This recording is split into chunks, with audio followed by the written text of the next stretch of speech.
Hey everyone, my name is Paul, and in this video I'm replacing the throttle cable in this Chinese scooter. You know your scooter is really good when you have duct tape holding it together.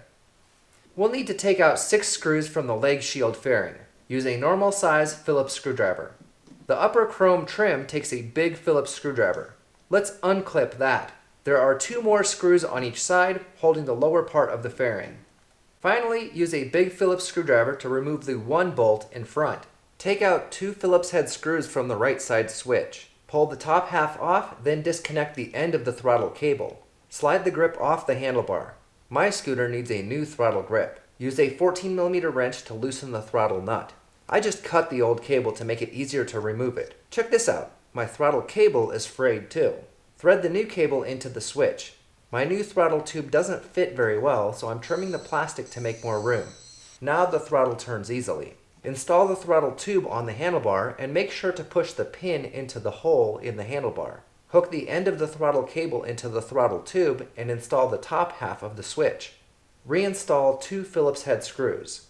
Run the new throttle cable into the front of the scooter. The throttle cable follows the frame to the engine, so the side panel will need to come off. Push the lower cover down and pull the old throttle cable out. I ran the new cable along the frame and reinstalled the lower cover. For the next step, I need to get into the engine compartment.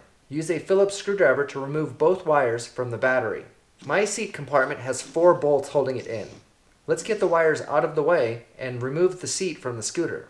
Loosen the throttle nut with a 12mm wrench and disconnect the old cable from the carburetor. Run the new cable up to the carburetor and make sure it doesn't have any tight bends in the cable.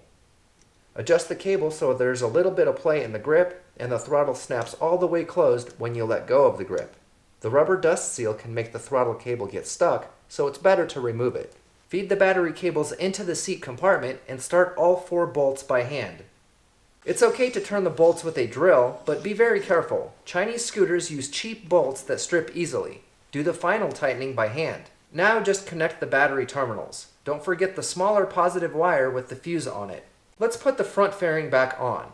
Install the front bolt first. 6 more screws hold it in from the back. If they don't all thread in, that's fine. You can always add duct tape.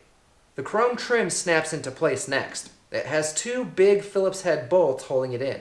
Finally, let's take care of the screws on the lower part of the fairings. Replacing the throttle cable is a little bit weird up by the handlebar, but overall it's not that hard and it's definitely something you can do yourself. That's all I have for now, and be sure to check out my other scooter repair videos.